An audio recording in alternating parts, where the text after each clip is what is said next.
Surveillance merupakan kegiatan pengamatan yang sistematis dan terus-menerus terhadap data dan informasi tentang kejadian penyakit atau masalah kesehatan dan kondisi yang mempengaruhinya sebagai dasar untuk pelaksanaan tindakan pengendalian dan penanggulangan yang efektif dan efisien. Penyelenggaraan surveillance kesehatan dilaksanakan melalui jejaring kerja surveillance kesehatan antara unit surveillance dengan sumber data, pusat penelitian dan kajian, program intervensi kesehatan, dan unit surveillance lainnya. Jejaring kerja surveillance kesehatan bertujuan untuk menguatkan kapasitas surveillance, tersedianya data dan informasi yang komprehensif, meningkatkan kemampuan respon cepat terhadap kejadian penyakit dan faktor risiko dalam rangka menurunkan angka kesakitan, kematian, serta kecacatan.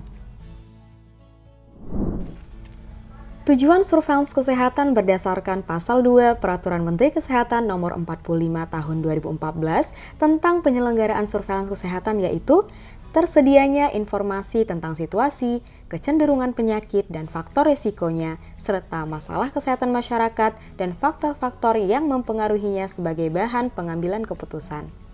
Terselenggaranya kewaspadaan dini terhadap kemungkinan terjadinya KLB atau wabah dan dampaknya. Terselenggaranya investigasi dan penanggulangan KLB atau wabah, serta sebagai dasar penyampaian informasi kesehatan kepada para pihak yang berkepentingan sesuai dengan pertimbangan kesehatan.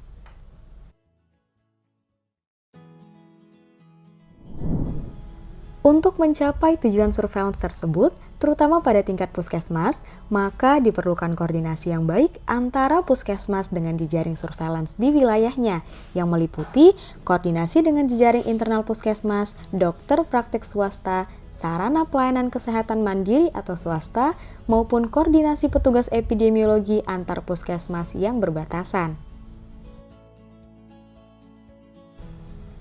Langkah yang harus dilakukan puskesmas untuk mengetahui jejaring surveillance epidemiologi di wilayahnya yaitu dengan mengidentifikasi jejaring surveillance di wilayahnya dengan melakukan pendataan atau melihat kembali data dokter praktek swasta, bidan praktek mandiri, klinik, ataupun rumah sakit swasta yang berada di wilayah kerjanya.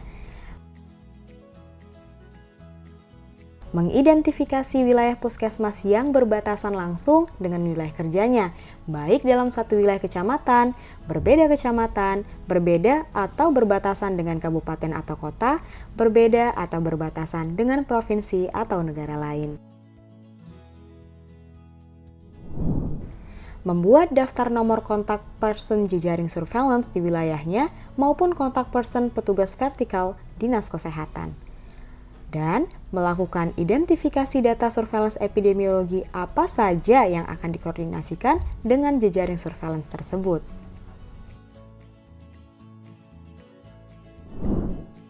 Sebagai contoh pada data kasus suspek campak yang diperlukan oleh puskesmas untuk menjaring kasus suspek campak yang ditangani oleh dokter, bidan di klinik swasta yang ada di wilayah kerja puskesmas. Puskesmas berkepentingan untuk menginformasikan dan menjalin koordinasi dengan jejaring surveillance-nya untuk dapat menjaring kasus suspek campak yang berobat ke dokter, bidan, dan klinik swasta di wilayahnya. Harapannya, dari kegiatan tersebut adalah unit jejaring surveillance puskesmas dapat secara cepat dan rutin memberikan laporan kasus. Selain itu, akan terjadi koordinasi dalam tata laksana atau penanganan kasus baik secara klinis maupun penanganan kasus di komunitas.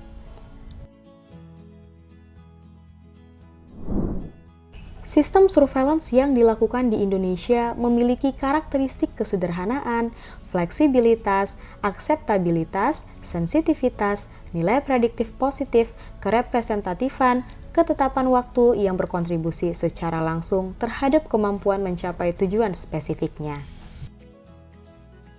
Kombinasi atribut surveillance ini akan menentukan kekuatan dan kelemahan dari sistem surveillance, sehingga harus terdapat keseimbangan antara atribut sistem surveillance tersebut.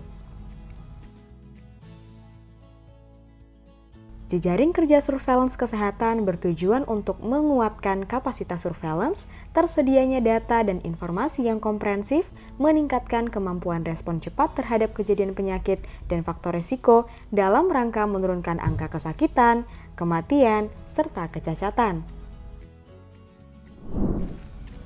Tujuan surveillance kesehatan berdasarkan Pasal 2 Peraturan Menteri Kesehatan Nomor 45 Tahun 2014 tentang penyelenggaraan surveillance kesehatan yaitu tersedianya informasi tentang situasi, kecenderungan penyakit dan faktor risikonya, serta masalah kesehatan masyarakat dan faktor-faktor yang mempengaruhinya sebagai bahan pengambilan keputusan.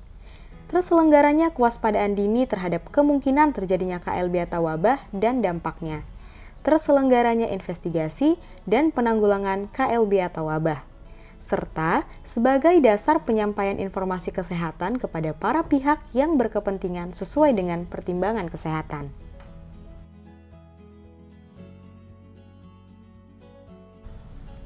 Langkah yang harus dilakukan Puskesmas untuk mengetahui jejaring surveillance epidemiologi di wilayahnya yaitu dengan mengidentifikasi jejaring surveillance di wilayahnya dengan melakukan pendataan atau melihat kembali data dokter praktek swasta, bidan praktek mandiri, klinik, ataupun rumah sakit swasta yang berada di wilayah kerjanya.